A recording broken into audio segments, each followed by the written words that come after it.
Ya, materi hari ini adalah tentang kapasitor. Jadi melanjutkan materi yang hari Rabu ya, hari Rabu minggu lalu, potensial listrik. Sekarang yang pertemuan yang kedua di bab 2 yaitu kapasitor.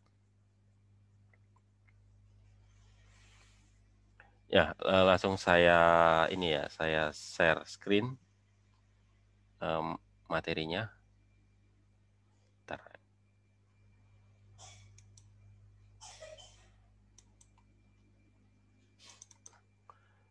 Sudah nampak di monitor ya, slide-nya ya. Sudah, Pak. Ya, oke. Jadi tentang kapasitor. Jadi 20 ini ya, 20 halaman ya kapasitor ini.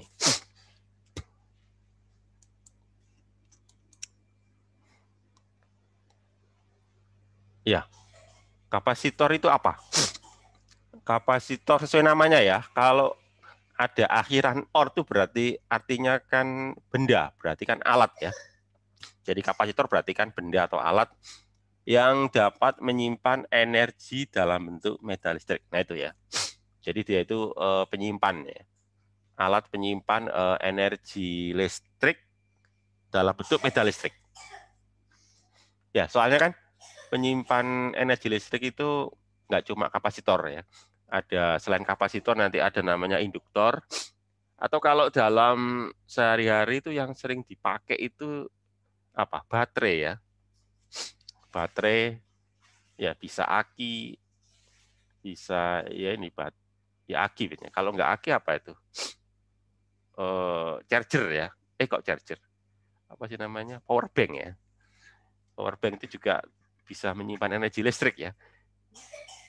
Cuma bedanya apa? Kalau kapasitor ini masalah bentuk ya, bentuk penyimpanannya.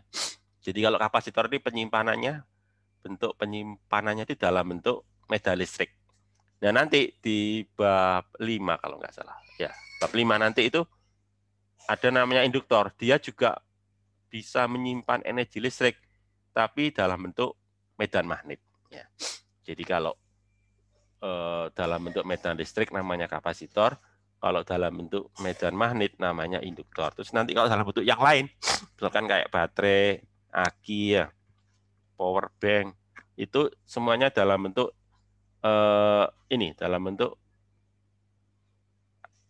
reaksi kimia ya. Ya, dalam bentuk energi kimia, energi potensial kimia. Ya. Itu lain lagi itu ya. Kita nggak bahas itu. Yang kita bahas hanya ini kapasitor sama induktor. Ya. Kapasitor bab 2 ini, nanti induktor di bab 5. Gitu ya. Nah, secara umum kapasitor itu terdiri dari dua lempengan logam. Jadi ada dua lempengan logam ya. Nanti nanti ada 3 bentuk yang kita pelajari ya.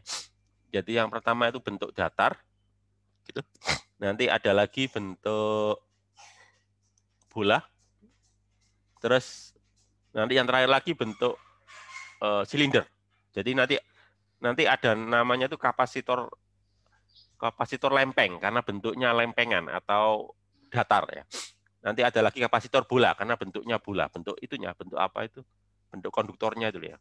Terus yang berikutnya yang ketiga itu adalah kapasitor silinder. Itu yang kita pelajari ya nanti ya. Kemudian di antara kedua lempeng tersebut terdapat bahan isolator ya. Bahan isolator ini nanti kita beri nama bahan dielektrik ya. Ya, jadi intinya kapasitor itu pertama ada lempengan konduktor ya, biasanya logam ya. Kemudian di antara kedua lempeng itu terdapat bahan isolator. Bahan isolator ini kita beri nama dengan istilah bahan dielektrik ya. Dielektrik ya. Jadi bahan di itu artinya dua ya, elektrik, listrik. Dua kutub listrik maksudnya gitu ya. Gitu. Nah, kemudian nanti nanti ada namanya pengisian dulu ya. Jadi ketika mau nyimpan kan harus diisi dulu ya, diisi dengan apa ya, diisi dengan muatan listrik gitu ya, kira-kira gitu. Jadi pemberian muatan ya dilakukan dengan menghubungkan dengan kabel ya, dengan kabel ke masing-masing ping dari konduktornya. Yang kita hubungkan dengan kutub positif ya nanti akan bermuatan positif. Yang kita hubungkan dengan kutub negatifnya baterai atau aki nanti dia akan menjadi bermuatan negatif. Nah, setelah cukup lama kita isi, maka nanti kedua lempengan nanti kan bermuatan listrik. Nah, kalau kedua lempengan ini bermuatan listrik, maka nanti akan timbul tegangan listrik atau kemarin kita menyebutnya beda potensial. Jadi sebetulnya beda potensial yang kita bahas kemarin hari Rabu kemarin itu nanti kita sebut dengan nama tegangan listrik. Jadi tegangan listrik itu menyatakan beda potensial listrik antara kedua lempengan tersebut. Nah, itu.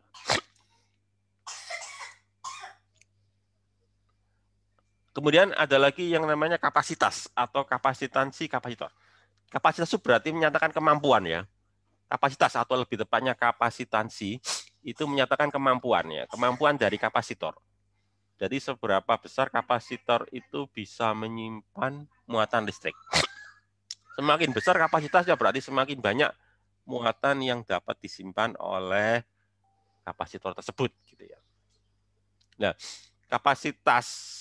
kapasitansi ya lebih tepatnya ya. Itu nanti kita beri lambang C. C itu menyatakan kapasitansi. Nah, rumusnya itu adalah C sama dengan muatan yang bisa disimpan ya, dibagi dengan tegangannya. Ya, jadi C sama dengan Q dibagi V. V itu apa? V itu tegangan atau nanti kita menyebut kalau kemarin menyebutnya dengan nama apa? Beda potensial ya. Beda potensial listrik. Sekarang masalah satuan ya. Kalau Q satuannya kan kolom. Kalau V kan tegangan ya, satuannya kan volt ya. Tegangan atau beda potensial. Kemarin satuannya apa? Volt ya. Berarti kalau gitu satuan dari C adalah kolom kolom per volt ya. Kolom per volt diberi nama baru, yaitu namanya farad. Jadi satu farad itu artinya satu kolom per volt gitu ya. Oke, berikutnya ini tentang pengisian kapasitor ya. Pengisian kapasitor dilakukan dengan menghubungkan konduktor pada kapasitor dengan sumber tegangan. Misalkan apa tadi? Aki ya misalnya. Jadi ini adalah yang warna biru itu adalah kapasitornya ya. Yang B itu baterainya ya. Kalau tadi kan pakai aki tadi ya. Tadi masih pakai aki. Maka nanti bagian kapasitor atau lempengan ya atau keping ya yang dihubungkan dengan kutub positif akan bermuatan positif, sementara lempengan satunya lagi yang dihubungkan kutub negatif baterai akan bermuatan negatif. Jadi sudah saya bahas ya. Oke. Terus berikutnya. Kapasitansi berbagai kapasitor. Nah, untuk menentukan kapasitansi suatu kapasitor ya, yang pertama adalah jadi ini maksudnya ini adalah bagaimana cara menentukan kapasitansi. Ya. Jadi ini adalah metode untuk menghitung kapasitansi. Jadi yang pertama itu kita tentukan dulu muatannya ya. Muatannya bagaimana ya. Ya, urutannya gitu ya. Jadi muatan. Habis muatan itu kemudian kita tentukan medan listriknya pakai hukum Gauss ya. Jadi muatan dulu harus kita ketahui, nanti dari muatan kita tentukan medan listriknya menggunakan Gauss. Nah, dari medan listrik nanti kita bisa menghitung beda potensial antara kedua ini, antara kedua konduktor tersebut ya. Nah, setelah itu baru kita bisa cari C-nya. Pakai rumus tadi ya, bahwa C sama dengan apa? Q per V ya. V itu beda potensial atau tegangan. Itu langkah-langkahnya. Kemudian berikutnya, ini kita mulai yang pertama dulu ya. Tadi sudah saya singgung ada 3 macam ya, yaitu kapasitor keping sejajar. Yang kedua kapasitor bola ya. Terus yang ketiga kapasitor silinder. Nah, ini kapasitor keping. Jadi kalau kapasitor keping seperti ini ya, ini kan ada dua lempengan ini, lempengan yang warna hitam sama lempengan yang berwarna abu-abu ya. Warna hitam kita kasih muatan plus, yang warna abu-abu kita kasih muatan minus. Karena lempengan berarti kan luasan ya. Lempengan berarti kan luasan, berarti nanti kita gunakan sigma. Sigma masih ingat ya, sigma itu apa? Masih ingat nggak sigma itu apa? Kemarin loh, kan ada lambda, sigma, sama rho ya. Kalau lambda, muatan persatuan panjang. Sigma 2 dimensi, berarti apa? Muatan persatuan luas, ini loh. Ya. Ya, sigma berarti apa? Muatan persatuan luas. Karena lempengan ya, lempengan kan berarti luasan ya. Ya ini, Q per A ya. Jadi ini plus sigma, ini minus sigma. Ya, plus sigma berarti muatan luasan positif. Ini muatan perluasan negatif ya. Arah medan listriknya ini, jadi masih ingat ya, medan listrik itu dari plus ke minus ya, ini loh. Ini dari plus ke minus. Ya, dari lempengan plus ke lempengan negatif ya. Ini keluar ya. Karena melihatnya ini yang ditinjau ini mau lempengan plus ya. Jadi kalau di lempengan plus arahnya menjauhi lempengannya. Tapi kalau di lempengan minus ya, nanti medan listriknya menuju lempengan. Nah itu ya. Itu ya. Menuju lempengan. Sehingga nanti yang terjadi, nanti di bagian paling kiri, nanti medan listriknya saling berlawanan ya. Antara lempengan plus sama lempengan minus. Begitu pula yang di bagian paling kanan ya. Juga gitu. Nanti medan listrik oleh lempengan plus dan minus ini saling berlawanan. Sehingga nanti saling menghilangkan lah gitu ya. Gampangnya gitu ya. Makanya di sini kan ditulis di sebelah paling kiri E-nya 0 ya, karena berlawanan antara lempengan plus sama lempengan minus. Begitu pula yang di sebelah paling kanan juga 0 ya. Terus yang di tengah-tengah, yang di antara kedua lempengan, nah medan listriknya kan searah ya, antara yang lempengan plus ya sama yang lempengan minus, satu arah ya. Sehingga mereka saling menguatkan ya. Jadi nanti menjadi tambah kuat gitu ya. Menjadi dua kalinya. Dua kali lipat. Ya, sehingga nanti kalau begitu berarti apa? E sama dengan sigma per 2 epsilon. Loh, kok ada angka 2? Kenapa? Iya, karena medan listriknya kan dua kalinya. Ini loh, kok ada angka 2. Kenapa? Karena 2 itu dari 2E sebetulnya ya. Dari 2E. Kan ada dua lempengan itu ya. Sehingga 2E. Sehingga nanti E-nya berarti sigma dibagi 2 epsilon 0 gitu ya. Ceritanya gitu. Gitu ya.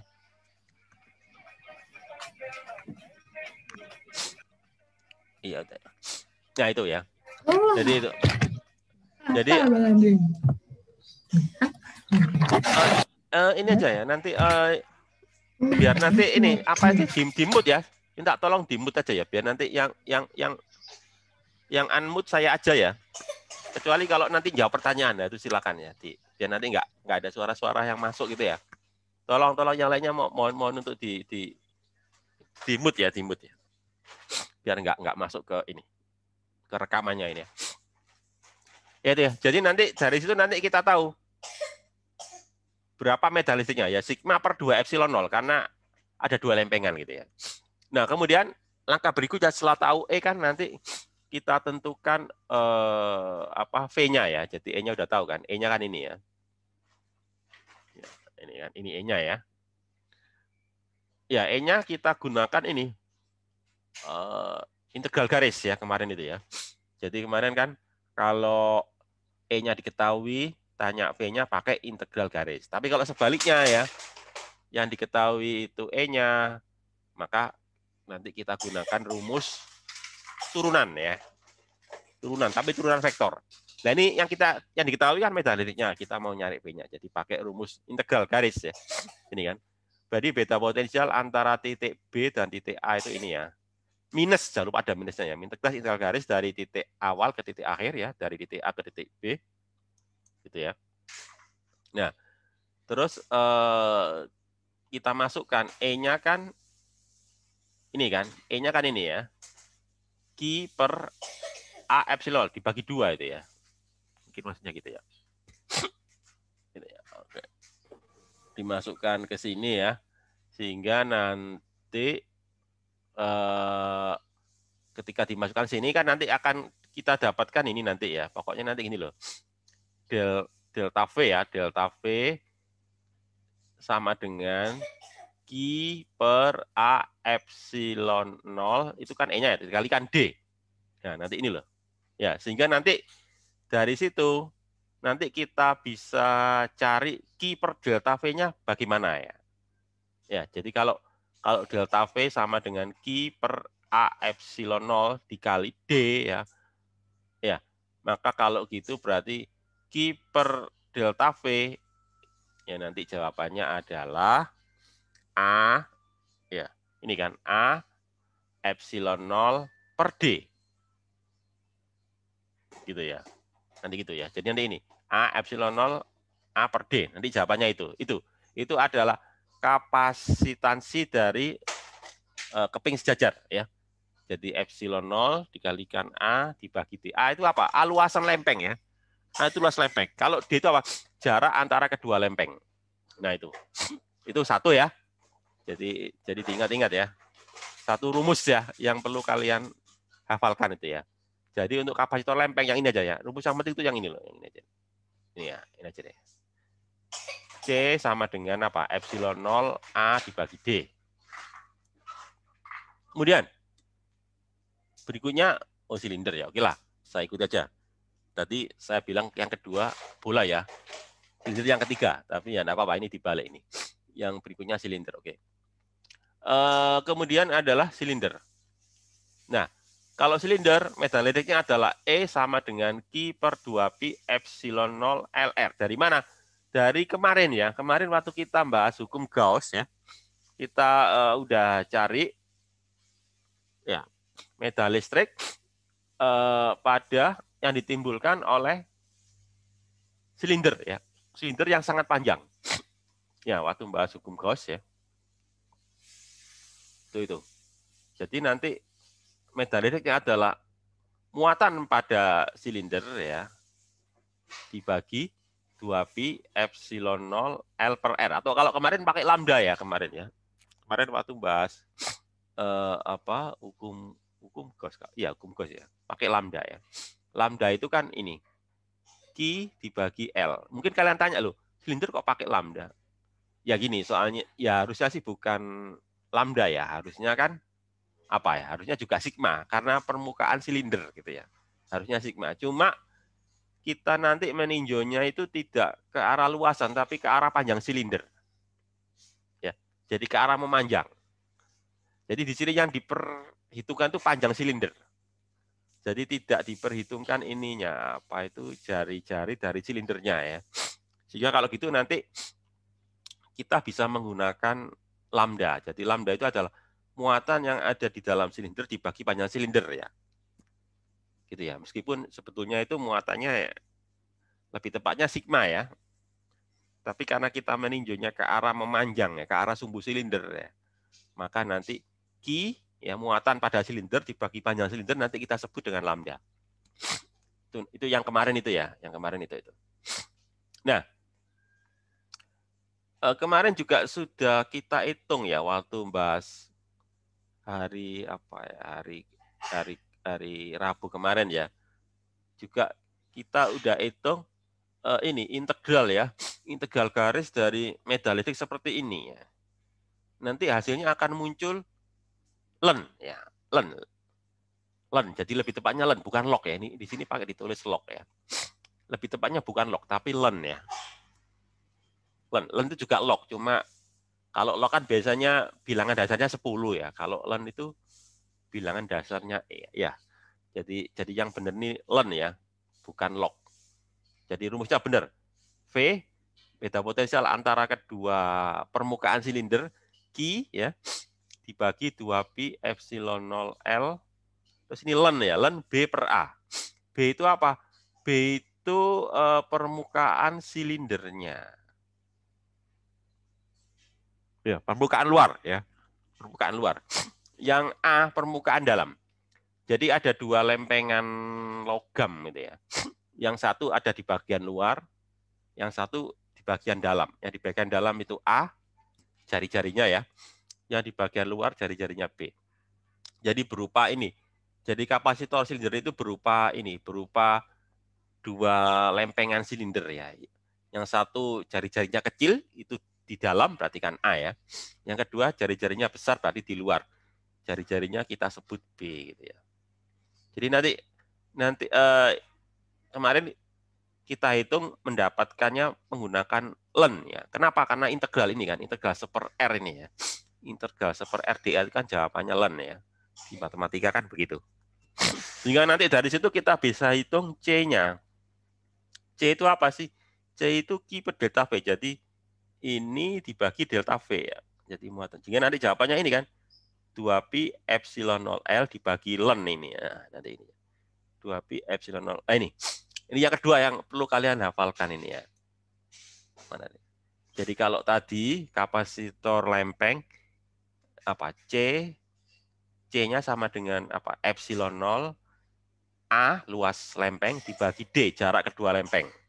Nah, sekarang kalau kapasitor silinder C-nya itu adalah 2pi epsilon 0 dikalikan L panjang silinder ya dibagi len B per A. B per A berarti apa? Jari-jari luar dibagi jari-jari dalam dari dua silinder tersebut. Jadi ada dua silinder ya. Ya. Epsilon 0 itu ruang hampa ya. Jadi kalau bahan dielektriknya ya, bahan di antara kedua lempengannya itu kosong, berarti kan ruang hampa. Kalau ruang hampa berarti epsilon 0. Tapi kalau diisi bahan selain ruang hampa ya, ada nanti bukan epsilon 0 tapi epsilon. Misalkan di dalam air. Berarti nanti epsilonnya ya epsilon air gitu ya. Jadi permitivitas air misalkan gitu ya. Apalagi misalkan berada di dalam bahan keramik ya, maka nanti epsilonnya ya epsilon bahan keramik. Pokoknya bahan isolator ya. Yaitu itu adalah kapasitor silinder. Kemudian kalau ini adalah kapasitor bola. Ya.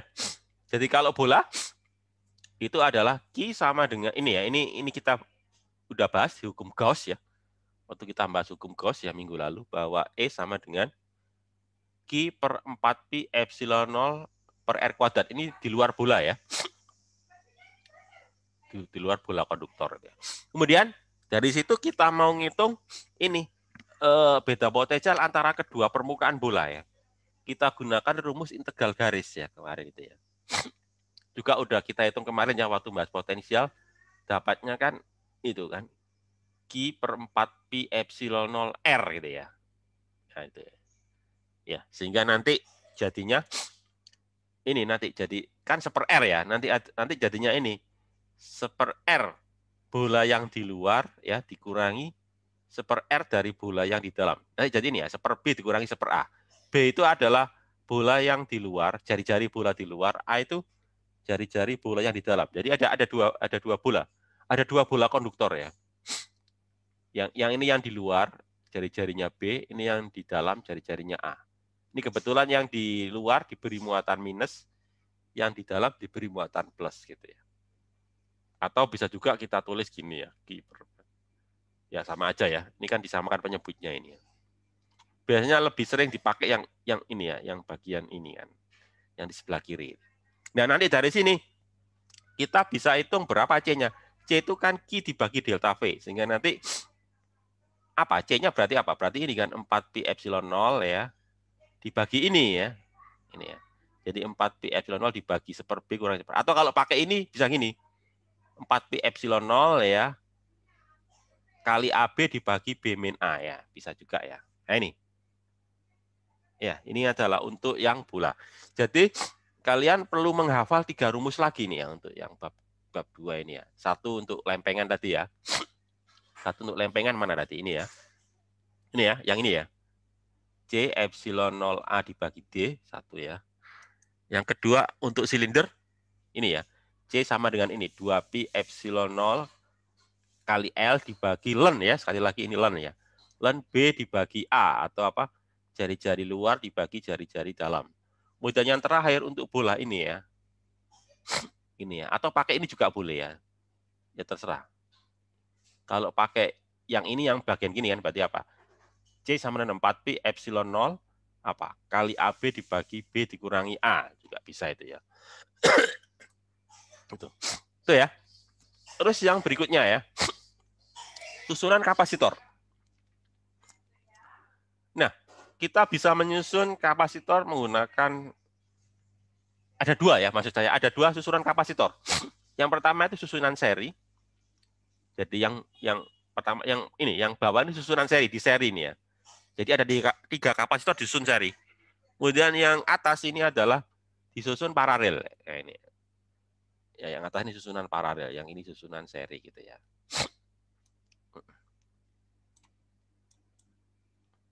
Ya ini. Nah, sekarang kita mau nyari bagaimana kapasitansi dari rangkaian ya. Baik yang di seri maupun yang di paralel.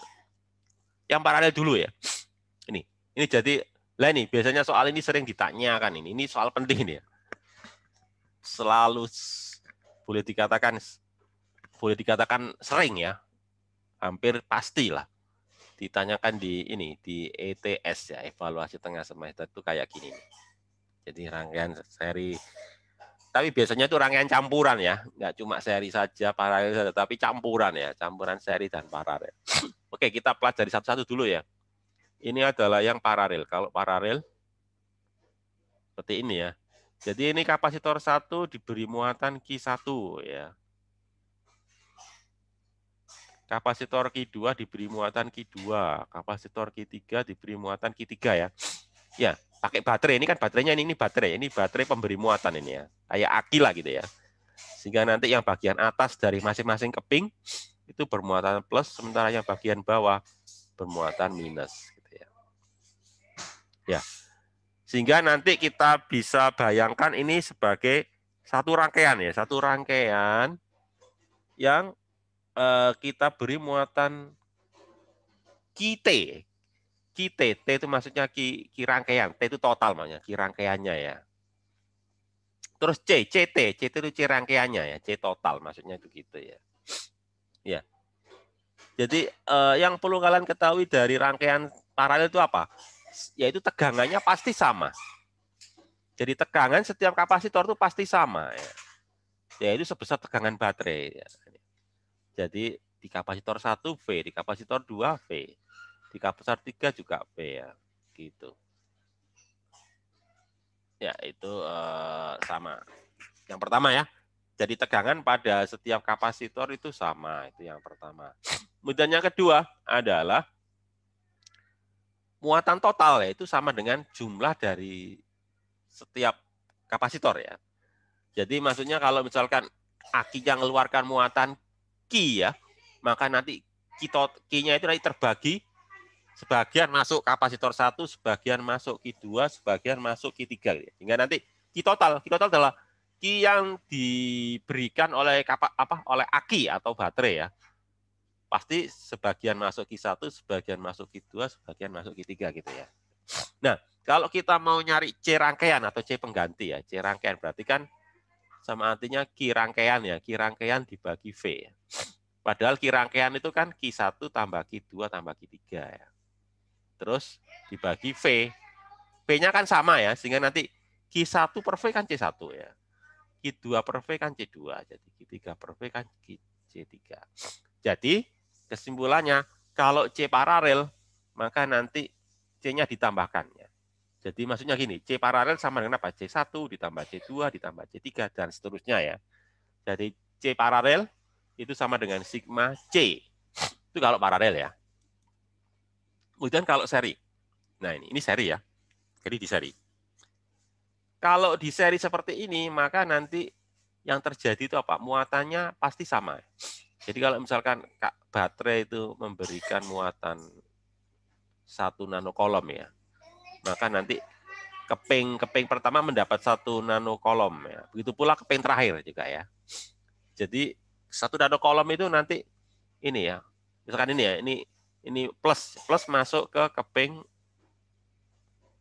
1 ya. Nanti keping 1 yang negatif ini masuk pindah ke yang keping 2 ya. Sehingga nanti yang yang sebelah sini nanti menjadi negatif, yang sebelah sini menjadi positif gitu ya. Itu pula ini nanti ini ya, sini jadi negatif ini. Terus lalu ini dari baterai kan ini ya. Nah, ini dari baterai kan ini. Dikasih muatan sama juga itu ya.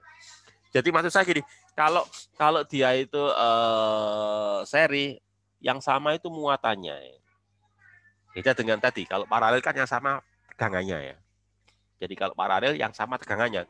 Tapi kalau seri yang sama itu adalah muatannya, Q-nya. Gitu ya. Terus kemudian tegangannya bagaimana? Kalau tegangannya ini, jadi tegangan baterai di sini ya. Tegangan baterai di sini V. Sementara kapasitor C1 tegangannya V1, kapasitor C2 V2, kapasitor 3 V3. Jadi nanti V itu sama dengan V1 tambah V2 tambah V3 lah itu ya. Jadi gitu ya. Jadi gini. Jadi kalau kapasitornya itu paralel, Q-nya yang dijumlahkan ya. Jadi Q sama dengan Q1 tambah Q2 tambah Q3. Tapi kalau kapasitor seri yang dijumlahkan itu tegangannya ya. Jadi V sama dengan V1 tambah V2 tambah V3 itu. Ini ya, jadi ini. Jadi kebalikan ya antara seri sama paralel. Jadi kalau seri tegangannya yang ditambahkan V1 tambah V2. Nah, sementara kita tahu ya V1 kan ini ya. Q per C1 gitu ya. V2 Q per C2. V3 Q per C3. Karena muatannya sama semua itu ya. Ya. Sehingga nanti jadinya ini nanti ya. Q per C1 ditambah Q per C2 ditambah Q per C3 ya. Sementara V sendiri kan Q total per C total ya. Sehingga nanti di sini Q-nya bisa saya coret kan. Coret, sehingga nanti jadinya seper C sama dengan seper C1 sama dengan seper ditambah seper C2 ditambah seper C3 ya. Atau nanti kalau ditulis gini, nanti seper C sama dengan seper C1 ditambah seper C2 dan seterusnya atau seper C sama dengan sigma seper C. Jadi yang dijumlahkan sepernya ya. Jadi penyumlahan seper C. Kalau tadi di paralel kan C-nya ya. Jadi C paralel sama dengan sigma C. Kalau di seri seper C1 sama dengan seper C seri sama dengan seper C ya. Itu bedanya antara seri sama paralel. Terus berikutnya energi. Tadi kan dikatakan bahwa kapasitor kan bisa menyimpan energi ya. Nah, besar energi yang tersimpan itu ngitungnya bagaimana ya? Ya kita gunakan rumus energi potensial listrik yang kita bahas kemarin ya. Cuma di sini perhitungannya tidak diberikan secara secara teknis ya, tapi diberikan secara konseptual saja ini. Jadi prinsipnya atau konsepnya itu jika muatan sebesar Q ya dipindahkan dari satu tempat ke tempat lain yang mempunyai potensial V, maka energi potensial tersebut bertambah sebesar QV. Nah ini ya. Jadi ada muatan Q ya. Terus dia dipindahkan dari satu tempat yang beta potensialnya V, maka energinya adalah QV. Nah kalau dia elemen muatan dq misalkan ya, elemen muatan dq saya pindahkan ke tempat yang beda potensialnya V, maka nanti menjadi DU ya, bukan potensial ya. Ya, jadi nanti DU-nya ya ini. Kalau tadi kan kalau tadi kan QV ya. Jadi kalau tadi kan U-nya QV, sekarang kan DU elemen kan ya. Berarti apa? DQV. Ya. Ini kan VDQ atau DQV atau lebih tepatnya inilah. VDQ elemennya taruh di belakang ya. Ya, V kali DQ. Nah itu. Nah, kalau mau tahu berapa U-nya, ya ini harus kita jumlahkan ya. Artinya harus kita integralkan ya. Kenapa kalau kita integral? Iya, soalnya V-nya kan nggak konstan. Kalau V-nya konstan tinggal dikalikan. Nanti hasilnya ya kayak tadi. Kalau V-nya konstan ya, beda potensialnya konstan, maka nanti ya U sama dengan VQ. Kembali ke sini tadi. Tapi kalau enggak, ya harus kita gunakan integral. Kalau V-nya berubah-ubah ya. Nah ini, nanti jadinya ini ya. Kita integralkan nanti ya. Jadi integral V dq dari 0 sampai Q. Ya. Tadi rumusnya kan V V sama dengan Q per C. V itu adalah Q per C. Ya, sehingga nanti integral apa? Integral Q dQ. Integral Q dQ berapa? Ada yang tahu? Integral Q dQ. Itu sama artinya gitu loh, integral X dx. Integral X dx bagaimana? Kalau di matematika ya, integral X dx. Ada yang bisa jawab? Ya, silakan. Zainal, Muhammad Zainal Afandi. Dari departemen apa? Teknik kimia, Pak. Ya, gimana? Integral X dx itu gimana? Jadi 1/2 X pangkat 2. Ya, benar. Setengah ya. Enggak, ya. Setengah X kuadrat. Iya, benar. Setengah X kuadrat. Ya. Jadi, kalau gitu berarti Pak, integral Q dQ ya itu setengah Q kuadrat ya. Jadi nanti jawabannya kan setengah Q kuadrat. Q kuadratnya ini kan dari 0 sampai Q ya. Sehingga nanti ini setengah Q kuadrat besar dikurangi 0 kan ya. Ya nanti setengah Q kuadrat ya. Nanti jawabannya ini kan. Setengah Q kuadrat atau Q kuadrat per 2 ya. Terus ada C-nya kan ini. C-nya ini kan ininya. Kapasitansinya itu ya. Iya. Jadi nanti ini Q kuadrat dibagi 2C. Itu adalah energi yang tersimpan pada kapasitor ya. Ya, jadi Q kuadrat dibagi C atau bisa juga kita ubah dalam bentuk yang lain. Kan kalian tahu C itu sama dengan apa? Q per V ya. C itu kan Q per V sehingga nanti jadi gini. Q kuadrat per 2 Q per V atau nanti jadi jambah setengah Q kali V. Nah, gitu kan ya. Itu. Atau kita ganti yang lain, misalkan kita tahu bahwa Q itu kan sama dengan C kali V, sehingga nanti jadi apa? Setengah CVV atau apa? Setengah CV kuadrat gitu ya. Nah, biasanya yang sering dipakai itu yang ini, yang terakhir ini ya. Jadi yang paling gampang dihafal itu biasanya yang terakhir, yaitu apa? Setengah CV kuadrat. Ya. Itu adalah energi yang tersimpan pada kapasitor. Jadi energi yang tersimpan dalam kapasitor apa? Setengah kali kapasitansinya ya, dikalikan kuadrat dari tegangannya. Tegangan antara kedua lempeng. Gitu.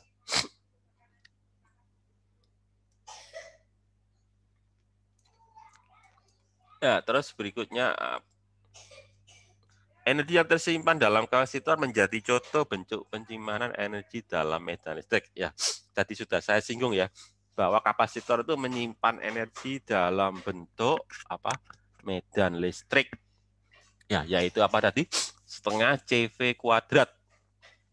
Ya, kalau C-nya kita ganti, katakanlah misalkan lempeng ya. Kalau lempeng berarti kan C-nya itu epsilon 0A dibagi D gitu ya. Sementara V-nya itu kan apa? E kali D gitu ya. Kalau lempeng kan ya. Potensialnya kan E dikalikan D yang tadi itu yang barusan tadi ya.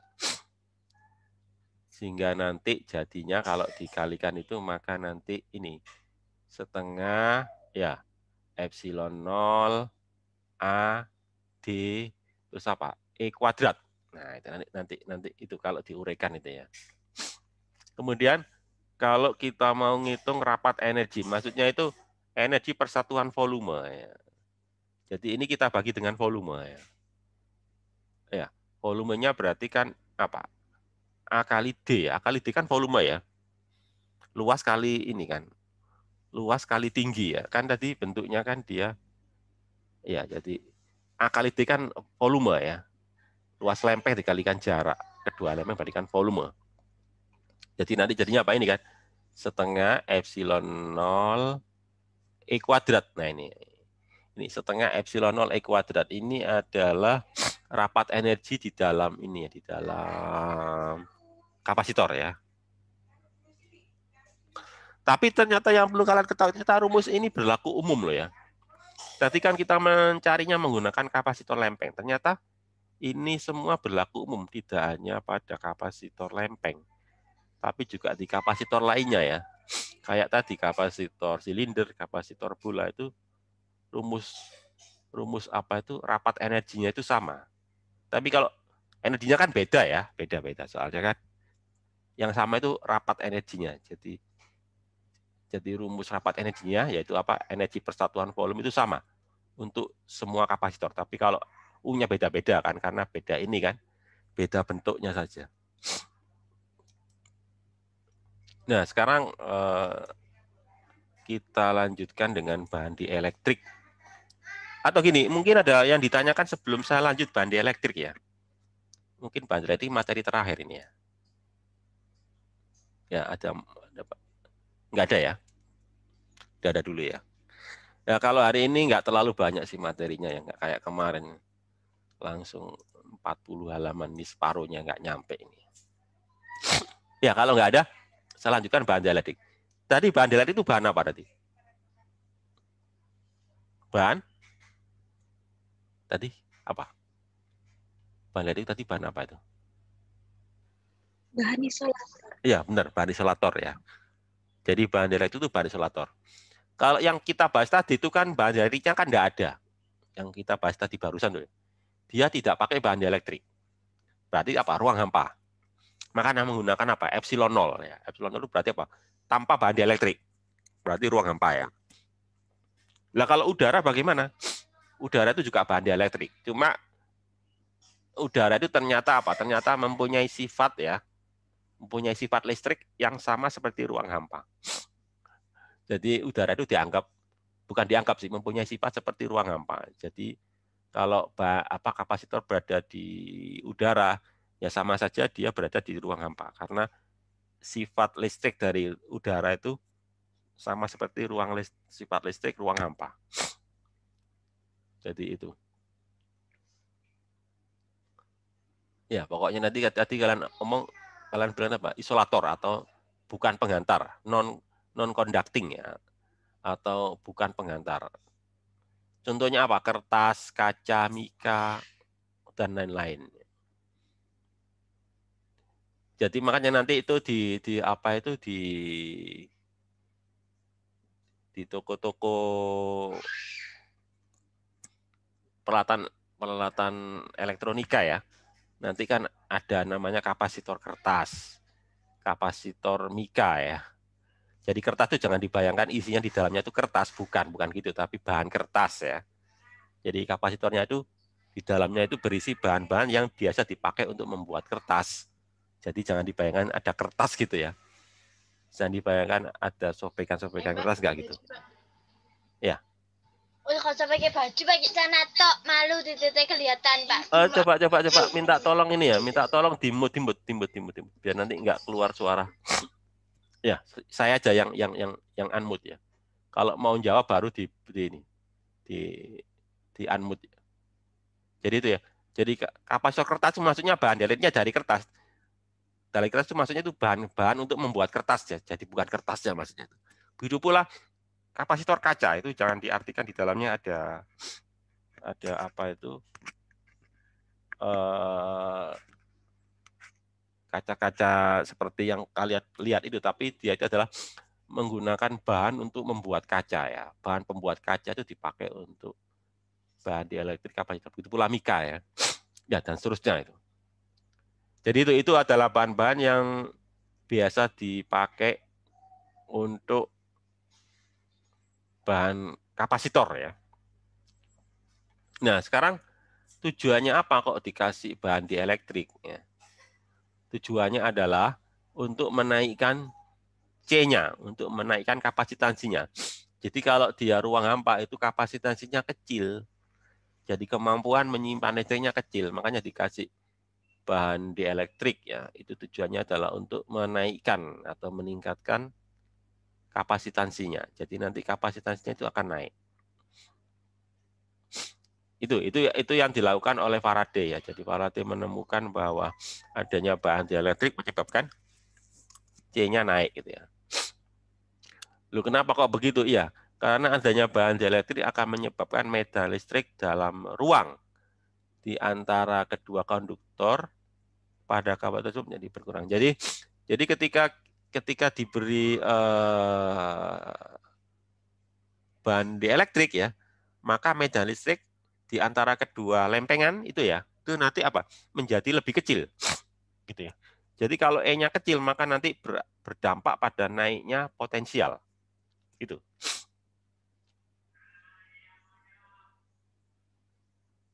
Ya, gitu ya. Oh, maaf kebalik.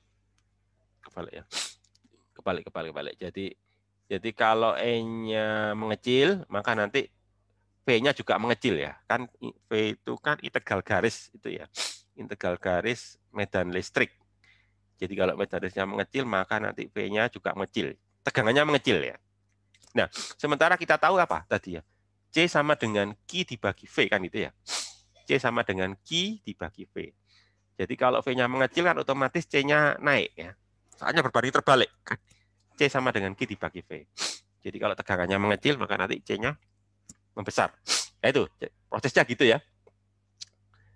Jadi adanya bahan elektrik, satu, akan menurunkan medan listrik. Medan listrik yang menurun akan menurunkan tegangan. Ya. Tegangan yang turun akan mengakibatkan naiknya kapasitansi. Itu prosesnya ya. Nah, sekarang yang jadi pertanyaan, kenapa kok medan listriknya menjadi turun kan itu ya? Apa yang terjadi? Nah, yang terjadi itu karena bahan di elektrik itu ketika kita kasih tegangan listrik ya, dia akan mengalami yang namanya ini apa ini? Yang namanya itu polarisasi, polarisasi gitu ya. Jadi karetik suatu bahan dari dinyatakan dengan besar yang disebut konstanta. Jadi ini loh. Polarisasi itu maksudnya itu ada ujung yang bermuatan plus, ada ujung yang bermuatan minus. Nah, itu namanya polarisasi. Ya. Jadi ketika dia tidak diberi tegangan listrik ya, tidak dihubungkan dengan baterai ya, dia tidak mengalami polarisasi. Tapi begitu dihubungkan dengan tegangan listrik ya, dia mengalami polarisasi. Nah, kayak ini loh, contohnya gampang ini loh. Ini kan ada lempengan ya. Lempengan apa? Lempengan kiri, lempengan kanan. Lempengan kiri bermuatan plus, lempengan kanan bermuatan minus gitu ya. Nah, ketika itu terjadi, maka yang terjadi pada ini, pada apa? Pada molekul-molekulnya ya. Pada molekul-molekul dari bahan dielektrik terjadi ini. Ini namanya ini polarisasi ya. Jadi bagian molekul yang dekat dengan lempeng positif ya akan bermuatan minus. Nah, sementara bagian lempeng yang bermuatan plus ya maaf kebalik. Bagian lempeng yang bermuatan minus akan timbul polarisasi pada bahan elektrik itu plus ya. Jadi itu. Jadi pada lempengan positif ya akan timbul polarisasi negatif pada bahan dielektrik. Sebaliknya pada lempengan negatif pada konduktor akan timbul polarisasi positif pada bahan dielektrik. Jadi terjadi berlawanan ya. Berlawanan. Ya, berlawanan kan? Jadi kalau lempengannya plus polarisasinya negatif. Sementara kalau lempengannya minus polarisasinya positif. Itu yang terjadi ya. Sehingga nanti medan listrik oleh lempengan ya. Kalau kalian lihat medan listrik dari lempengan seperti ini kan. Itu kan plus di kiri, negatif di kanan. Medan listriknya berarti apa? Dari kiri ke kanan. Itu lempengan ya. Sementara di bahan dielektrik itu kan yang plus kan di sebelah sini ya. Kan plusnya kan di sebelah kanan, minusnya di sebelah kiri. Sehingga nanti medan listriknya dari kiri dari kanan ke kiri gitu ya. Jadi saling berlawanan. Jadi medan listrik yang dihasilkan oleh lempengan itu adalah dari kiri ke kanan. Karena plusnya di kiri, minusnya di kanan. Sebaliknya, medan listrik yang dihasilkan oleh dielektrik ya, itu sebaliknya. Ya karena terpolarisasi plus di kanan, minus di kiri, maka nanti medan listriknya dari kanan ke kiri. Itu adalah jawaban kenapa kok medan listriknya mengecil, karena medan listrik dari lempengan itu dilawan oleh medan listrik oleh bahan dielektrik. Itu yang terjadi ya, sehingga medan listriknya mengecil dibandingkan dengan kalau dia di ruang hampa. Nah, kalau medan listrik totalnya menjadi mengecil, maka nanti berdampak pada penurunnya ini beda potensial kedua lempeng. Sehingga nanti bisa menaikkan apa? C-nya, kapasitansinya. Nah, ini berkaitan dengan tadi kan saya katakan ada polarisasi, yaitu ada dua jenis itu. Ada polar dan non polar. Ya, kalau yang polar itu mempunyai momen dipol permanen. Contohnya molekul air. Molekul air itu punya momen dipol permanen. Sementara yang non polar itu momen dipolnya itu enggak permanen ya. Jadi dia muncul kalau ada medan listrik dari luar. Jadi kalau ada medan listrik dari luar, dia akan menjadi dipol. Sementara kalau tidak ada medan listrik dari luar, dia akan netral. Gitu. Sebentar, kalian masih ingat dipol ya? Dipol itu apa? Di sini nyebut dipol ya. Dipol. Dipol itu apa? Kemarin sudah saya singgung ya. Ada yang bisa jawab? Ya, Alifa dari apa? Dari departemen apa, Alif? Dari Departemen Teknik Kimia, Pak. Ya, apa? Dipol itu apa?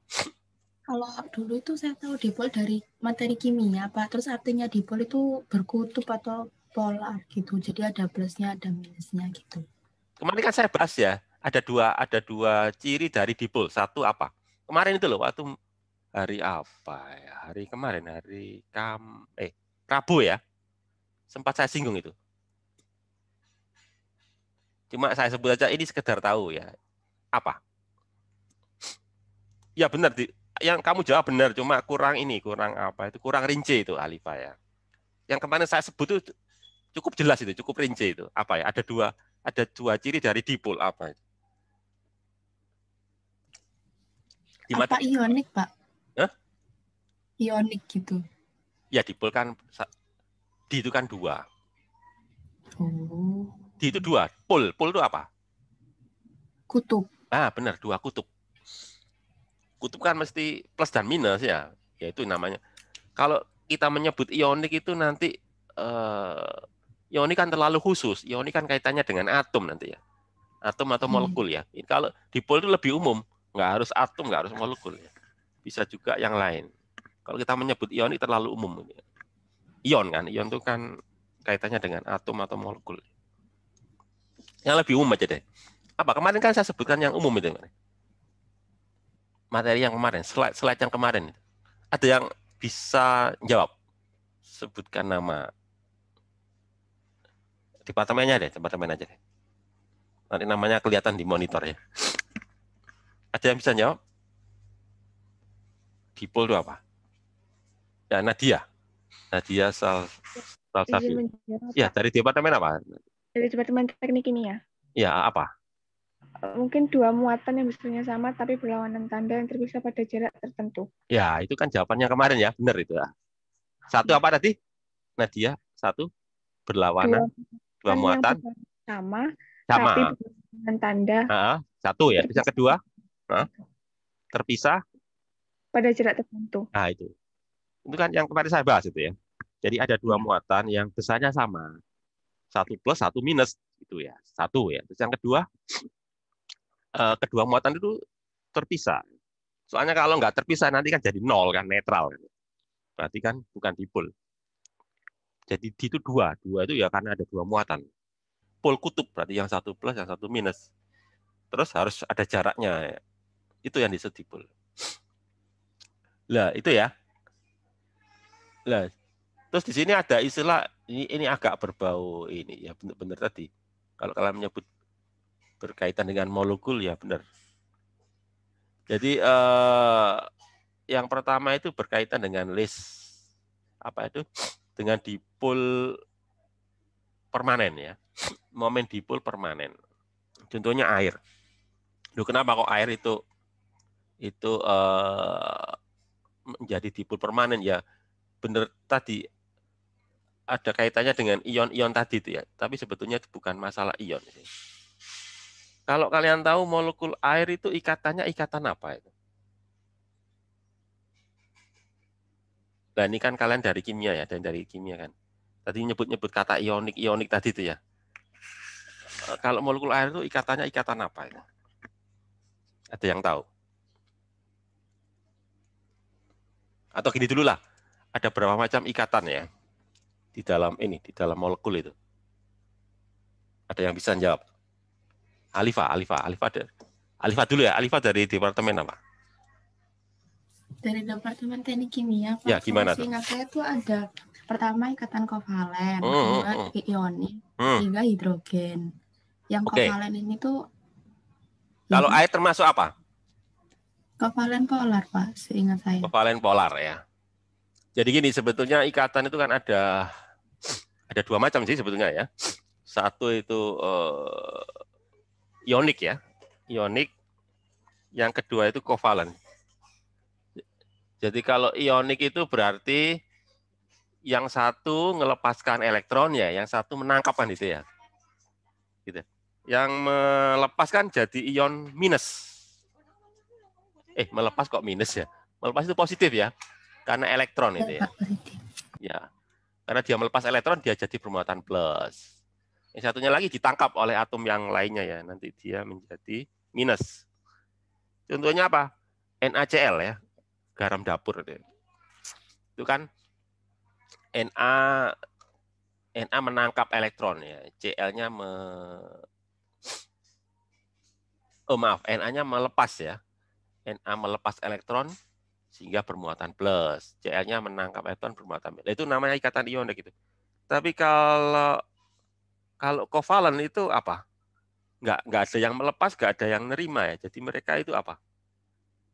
Berbagi ya. Jadi berbagi elektron karena mereka sama-sama sama-sama butuh tambahan elektron. Jadi berbagi, itu namanya kovalen. Nah, kalau air ini termasuk yang apa itu? Kovalen apa ini? Kovalen apa ionik? Air itu isinya apa sih? Kan hidrogen sama oksigen ya.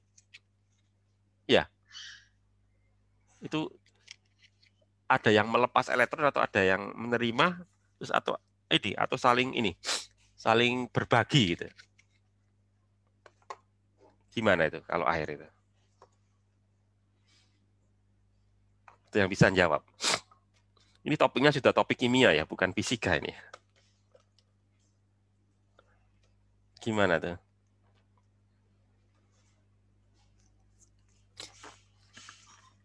Kalau hidrogen tuh jadi nanti itu ada kaitannya dengan ini loh, ikatan stabil ya. Ikatan stabil itu berkaitan dengan ini. Oh, bukan atom stabil ya. Atom stabil kan berkaitan dengan ini. Dengan gas mulia ya. Gas mulia misalkan kayak helium. Helium itu stabil. Ya ini apa itu konfigurasi elektronnya ya. Sehingga hidrogen itu supaya stabil dia butuh tambahan 1 elektron lagi. Ya, hidrogen yang 1 elektron, dia supaya stabil seperti helium, dia butuh tambahan 1 elektron lagi, itu kan ya. Tuh, jadi artinya gini, hidrogen butuh tambahan 1 elektron. Sementara oksigen ya, oksigen itu akan stabil kalau dia mempunyai konfigurasi elektron seperti apa? Neon ya, neon 10 kan ya. Ya, neon kan 10 ya. Sementara oksigen itu berapa? 8 ya. 8 ya, elektronnya itu ya. Konfigurasi elektron. Jadi butuh 2 ya. Jadi sama-sama butuh itu. Helium butuh 1, oksigen butuh 2 ya.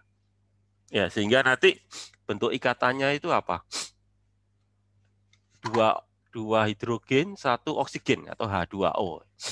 Kenapa? Karena oksigen butuh 2, sementara hidrogen cuma 1 ya. Sehingga nanti dalam molekul air itu ada 2 hidrogen, 1 oksigen. Atau kita menyebutnya H2O gitu ya.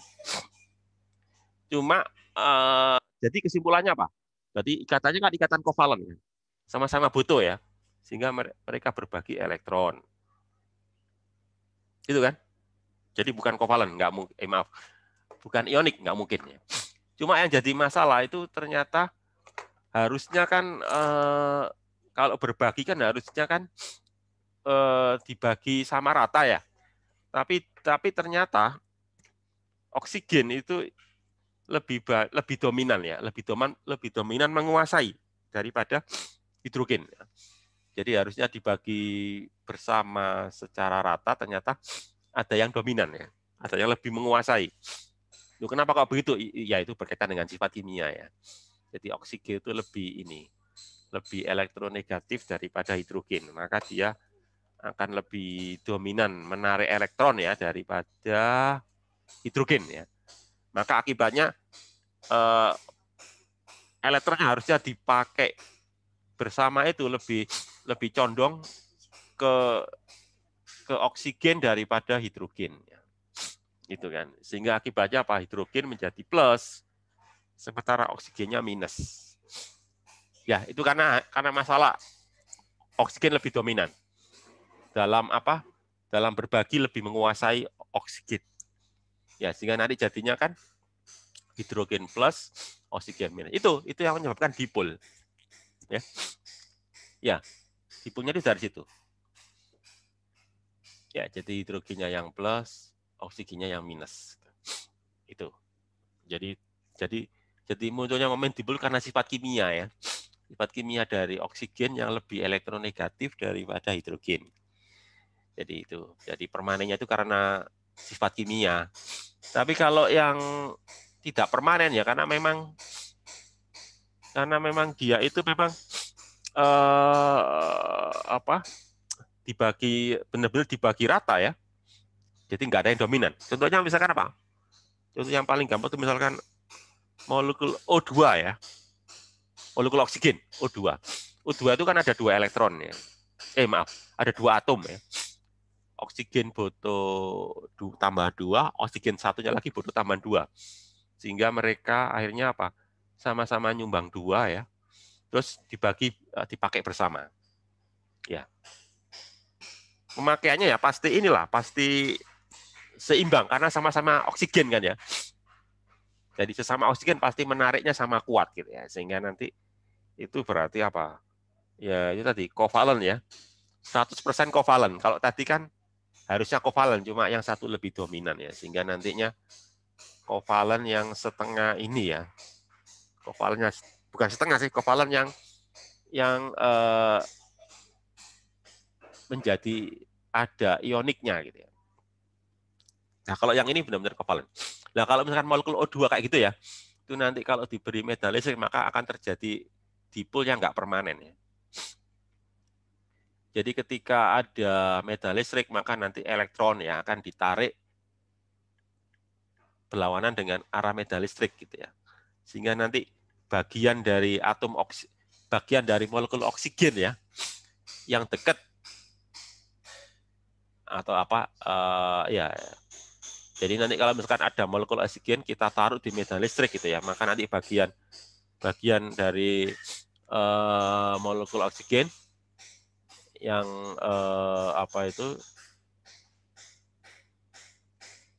yang searah dengan medan listrik ya akan bermuatan plus, sementara yang berlawanan arah dengan medan listrik akan bermuatan minus. Jadi nanti terbelah ya, terbelah.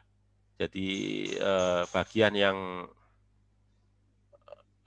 ke arah mendekati medan listrik itu bermuatan plus, sementara yang bagian yang menjadi medan listrik akan bermuatan minus. Tapi kalau medan listriknya dihilangkan, medan listriknya lenyap ya nanti kembali ke semula ya. Jadi dipolnya hilang. Itu yang disebut dengan nama dipol tidak permanen atau non polar ya. Beda dengan air. Kalau air itu ya sudah dari awalnya sudah polar. Itu sekedar tahu aja itu, nggak terlalu ditanyakan di ujian ya. Nah ini tadi yang saya cerikan tadi ya. Ketika di dalam ruang hampa itu kan ini ya. Nah, ini kan. Kemudian ketika kita kasih bandelet terjadi seperti ini ya. Ini kan plus ya, di plus di sini ada minus ini loh. Minus ini kan minus. Sementara di sini di minus, di sini ada plus ini loh. Ya ini kan. Jadi di minusnya lempengan ya, logam, ada plusnya bahan dieletrik. Sementara di plusnya bahan dielektrik ada ini. Apa ini?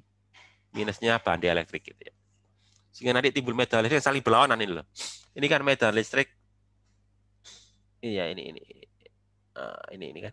Ini medan listrik dari lempengan ya, dari kapasitor ya. Lalu dilawan oleh ini medan listrik oleh bahan dielektriknya, sehingga nanti mengecil ya. Coba kita lihat aja di sini ya. Garis saja kita hitung aja berapa ini? 1, 2, 3, 4. Berapa ini? Ya, 1, 2, 3, 4, 5, 6, 7, 8. Berapa? 9 atau 10? 1, 2, 3, 4, 5, 6, 7, 8. Ya katakanlah 9 lah. 9 ya. Kalau di ruang hampa. Ketika di bahan dielektrik coba lihat aja. Tinggal berapa ini? 1, 2, 3. Tinggal 5 ya. Tinggal 5. Jadi kenapa? Karena dilawan oleh ini. Medan listrik oleh bahan dielektrik.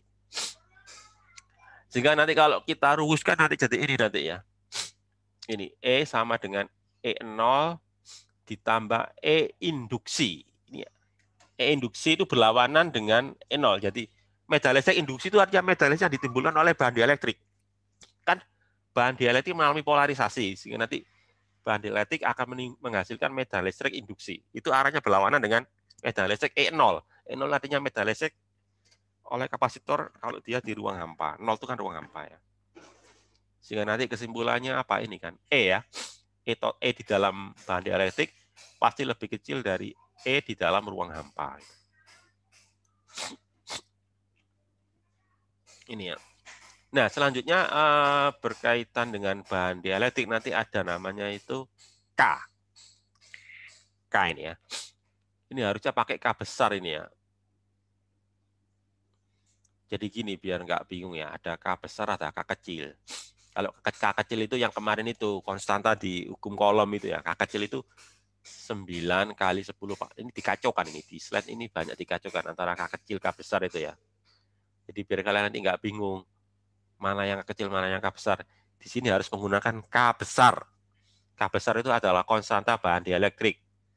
Kalau K kecil nggak boleh digunakan di sini. K kecil itu maksudnya konstanta pada hukum kolom ya, yaitu 9 kali 10 × 9. Jadi ini banyak salah ketik ini ya. Harusnya pakai K besar, yaitu apa? Konstanta bahan dielektrik. Apa sih konstanta bahan dielektrik itu? Konstanta bahan dielektrik adalah ini. Apa itu? Menyatakan berapa kalinya ya. Berapa kalinya ininya, apa itu? C-nya. Jadi gini, tadi kan saya katakan ya, ketika kita kasih bahan dielektrik itu kan C-nya bertambah ya. Lah berapa kalinya bertambah itu yang disebut dengan nama K. Nah itu ya. Jadi K itu artinya berapa kalinya pertambahan kapasitasi. Ketika dia di ruang, misalkan ini, misalkan ketika di ruang hampa itu C-nya itu misalkan 1 ya, 1 nanofarad. Ketika saya kasih bahan dielektrik ya, dia menjadi 3 nanofarad. Berarti berapa K-nya? Ya, K ketika ada bahan dielektrik tadi 3 ya, 3 nanofarad dibagi dengan C ketika dia di ruang hampa, 1 nanofarad. Jadi jawabannya adalah 3 gitu ya. Jadi K itu sama dengan C dibagi C0. Jadi C-nya ketika ada bahan dielektrik tersebut sama dibagi kalau baterainya nggak ada atau ruang hampa. Jadi berapa kalinya C-nya ya terhadap dia di ruang hampa. Maksudnya itu gitu ya. Biar kalian nggak bingung. Lihat di rumusan sini kan nggak ini ya dari awal kan. Jadi gini ya. Ini loh. Mungkin lebih jelas yang ini aja ya ini ya. C ini adalah ketika dia dikasih bahan dielektrik. C0 apa? Ketika dia di ruang hampa. Jadi berapa kalinya ini ya? Berapa kalinya? Ini pun juga salah. Harusnya pakai K besar ya. Bukan K kecil ya. Ya, jadi harusnya pakai K besar. Jadi nanti di ujian nanti jangan sampai kacau ya. Soalnya K kecil itu punya makna, yaitu konstanta bahan konstanta hukum kolom ya, hukum kolom. Ya. Harusnya pakai K besar ini. Nah, terus ya jadi tadi ya namanya konstanta bahan dielektrik. Jadi konstanta bahan dielektrik itu menyatakan berapa kali kapasitansi dari kapasitor dari bahan dielektrik tersebut dibandingkan kalau bahan dielektrik tersebut tidak ada atau di ruang hampa. Konstanta dielektrik berkaitan dengan ya benar ya. Jadi nanti ada namanya permitivitas bahan dielektrik, yaitu epsilon. Kalau epsilon 0 apa? Permitivitas ruang hampa. 0 itu berarti ruang hampa. Epsilon 0 permitivitas ruang hampa ini adalah permitivitas ruang hampa. Epsilon gitu aja ya. Dan itu sama dengan apa? Sama dengan K kalinya. K ini apa? Konstanta bahan dielektrik. Ya, itu ya. Atau ada juga yang bilang konstanta bahan dielektrik itu disebut dengan nama permitivitas relatif. Ya, atau nanti kita gunakan istilah konstanta dielektrik gitu aja ya, biar nggak bingung. Soalnya nanti ada namanya permitivitas ruang hampa epsilon 0. Permitivitas bahan epsilon. Nanti ada namanya permitivitas relatif atau nama lain dari apa? Konstanta dielektrik gitu ya. Dengan adanya bahan dielektrik pada kapasitor, maka nilai maksimum beta potensial antara keping kapasitor breakdown potensial. Ya. Jadi dengan adanya bahan dielektrik, ya maka nanti ada nilai maksimum ya atau beta potensial yang dapat diberikan antara keping kapasitor atau disebut juga dengan nama breakdown potensial. Jadi maksudnya itu potensial ini nggak boleh dilewati ya. Kalau dilewati nanti kapasitornya itu nanti bisa mengalirkan listrik. Nah kalau mengalirkan listrik ya nanti namanya bukan kapasitor ya. Kapasitor itu kan nggak boleh mengalirkan listrik. Ya, itu disebut dengan nama breakdown. Breakdown berarti ada. Jadi apa istilahnya itu kapasitornya jadi ini. Jadi bisa mengalirkan listrik.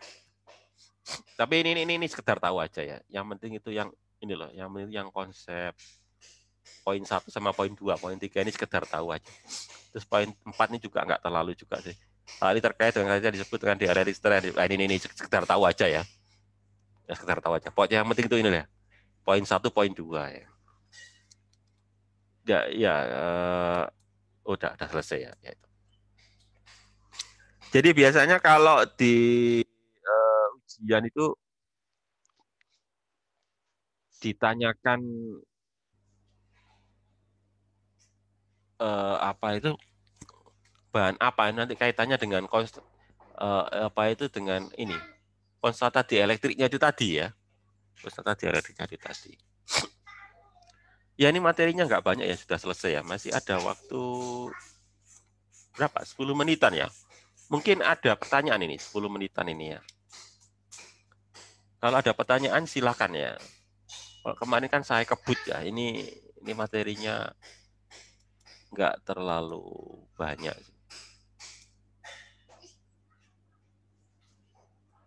Jadi itu, tapi poin-poin yang penting ya dari slide ini ya. Ya, yang berkaitan dengan nanti pertanyaan-pertanyaan di ETS ya. Itu pertama ini definisi dari kapasitansi ya. Saya review sambil nunggu kalian tanya ya. Definisi dari kapasitansi C itu apa? Muatan dibagi tegangan ya, itu satu ya. Muatan dibagi tegangan adalah definisi dari kapasitansi atau kemampuan kapasitor untuk menyimpan muatan listrik. Satuannya farad ya. 1 farad adalah satu kolom per volt. Itu 1 ya. Kemudian poin berikutnya itu berkaitan dengan ini ya. Ya, berkaitan dengan ini berkaitan dengan nanti apa itu biasanya perhitungan kapasitansi untuk masing-masing kapasitor. Jadi kalau kapasitor sejajar, kapasitansinya itu epsilon 0A dibagi D. Ini yang kedua ya. Terus yang ketiga, kalau dia itu silinder, berarti ini kan ya. Dia 2pi epsilon 0 panjangnya terus dibagi len, ini len ya. B dibagi A, jadi jari-jari luar dibagi jari-jari dalam. Terus untuk yang bola, ya bisa pakai ini juga ya. Jadi 4B epsilon 0, A kali B dibagi B kurangi A. A itu jari-jari dalam, B itu jari-jari luar. Itu yang keempat ya. Terus yang lainnya lagi ini berkaitan dengan ini, rangkaian seri dan rangkaian paralel ya. Kalau rangkaian paralel ya, yang pertama itu adalah apa? Masalah P-nya. P-nya sama semua ya. P-nya semua sama semua. Terus Q-nya merupakan penjumlahan ya. Penjumlahan dari Q setiap kapasitor sehingga nanti C paralelnya ya ini sigma C itu ya. Tuh, kemudian berikutnya lagi kalau dia itu seri sebaliknya ya. Kalau seri sebaliknya. Jadi yang sama Q-nya semua, Q-nya sama semua. Terus V-nya merupakan penjumlahan dari P masing-masing kapasitor sehingga nanti C penggantinya atau C serinya ya pakai seper ya. Seper C sama dengan sigma seper C masing-masing kapasitor. Tuh. Terus berikutnya lagi berkaitan dengan energi kapasitor ya. Poin yang berikutnya itu yang penting itu ya. Ini. Energi kapasitor itu sama dengan ini kan, setengah CV kuadrat itu. Setengah C kali V kuadrat itu ya. Tuh, kalau yang ini kalau yang ini yang paling penting itu yang ini, yang tadi itu ya, berkaitan dengan konstanta dielektrik. Ini yang paling penting itu. Ini juga enggak terlalu. Ini loh, mana tadi? Nah, ini loh. Nah, ini ya. Ini ya, untuk bahan dielektrik bawah apa? Konstanta dielektrik ya. Konstanta dielektrik itu adalah C dibagi C0 ya. Jadi kapasitansinya kapasitor kalau ada bahan dielektrik tersebut dibagi dengan kalau kapasitornya itu ruang hampa. Nah itu. Nah, K itu juga menyatakan apa? Permitivitas dari bahan dielektrik tersebut ya. Di mana permitivitasnya itu sama dengan K kali epsilon 0 ya. Ya itu. Jadi itu poin-poinnya itu ya. Kalau yang lainnya itu cuma sekedar tahu aja. Jadi ada berapa poin ya? Kalau mau saya hitung ya. Nggak ada pertanyaan nah ini. Nggak ada pertanyaan ya. Ya ini poin 1 ini ya. Berkaitan dengan kapasitansi. Ya, poin 2 berkaitan dengan kapasitansi kapasitor keping sejajar, poin 2 ya. Ya, poin 3 berkaitan dengan kapasitansi kapasitor silinder. Di sini poin 4 berkaitan dengan kapasitansi kapasitor bola, poin 4 ya. Poin 4 terus poin 5 berkaitan dengan rangkaian kapasitor paralel ya, poin 5. Poin 6-nya kapasitor seri ya, poin 6. Terus poin 7-nya berkaitan dengan ini energi, inilah. Bukan ini tapi yang ini ya. Ini berkaitan dengan energi yang tersimpan dalam kapasitor itu apa? Setengah CV kuadrat ya. Ya, ini adalah poin berapa ini? Poin ke berapa tadi? 4 5 poin 6 ya, poin 6 ya. Oh, kok 6? 1 2 3. Poin 7 ya. Poin ke-7 ya. Poin ke-7. Terus poin ke-8-nya berkaitan dengan ini konstanta dielektrik ya. Tadi ya. Konstanta dielektrik tadi. Poin yang terakhir ini ya, yaitu apa? K itu K besar ya, itu C dibagi C0 yang juga menyatakan ini permitivitas gitu ya. Itu adalah poin-poinnya. Nah, masih ada waktu 5 menit, mungkin ada pertanyaan ya. Ada pertanyaan nggak? Nggak ada.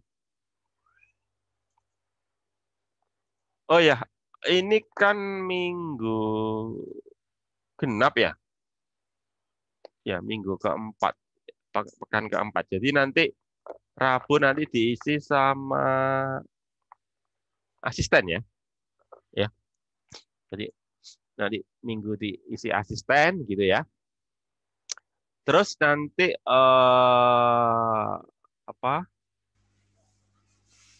minggu depannya lagi. Jadi hari Senin depan nanti saya lanjut dengan membahas soal. Nah, ini ya. Nanti ada lanjutan berkaitan dengan pembahasan soal ya. Nah, terus berikutnya lagi baru kuis. Nah, ini ya. Jadi ini. Jadi biar kalian siap untuk menghadapi kuis ya. Kuis kan yang menentukan itu ya. Maka kalian jangan lupa untuk latihan ya. Latihannya saya ambil dari buku ya. Ya, jadi nanti soal-soal kuisnya juga nggak jauh-jauh dari buku, gitu ya. Jadi itu. Jadi nanti saya pilihkan aja ya,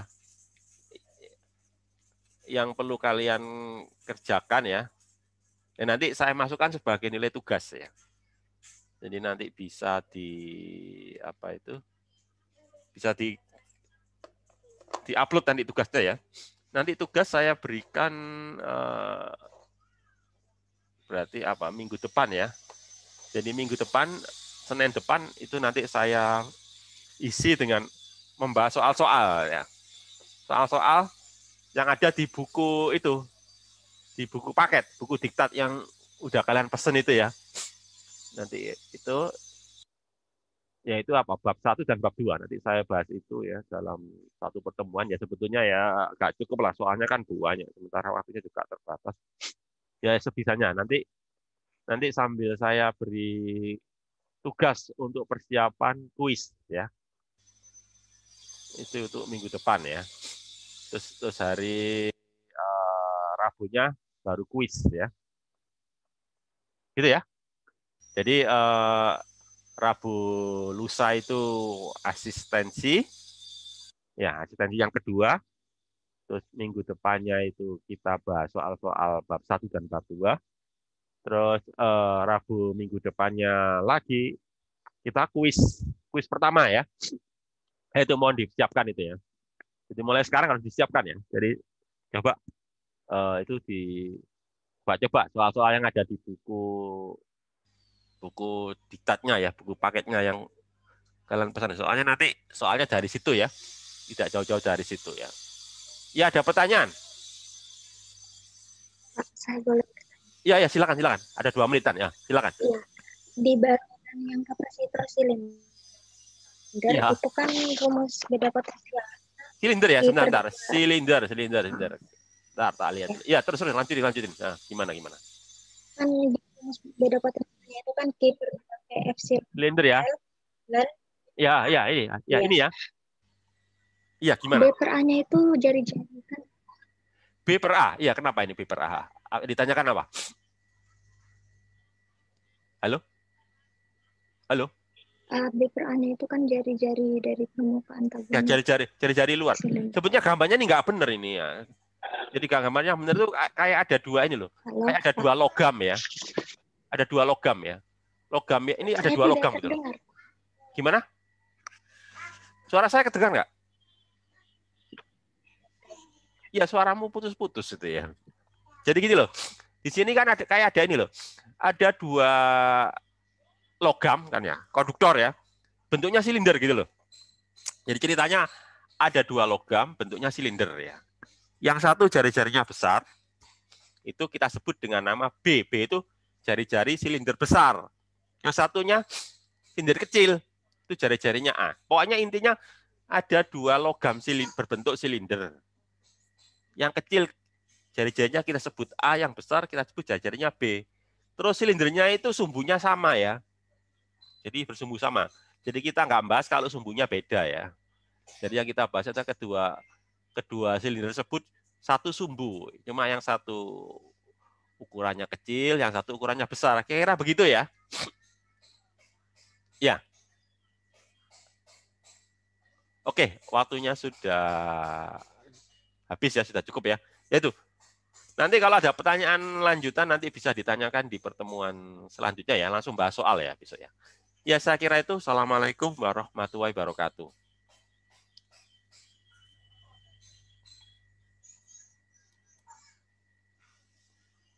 Waalaikumsalam Waalaikumsalam warahmatullahi wabarakatuh. Terima kasih, Pak. Ya.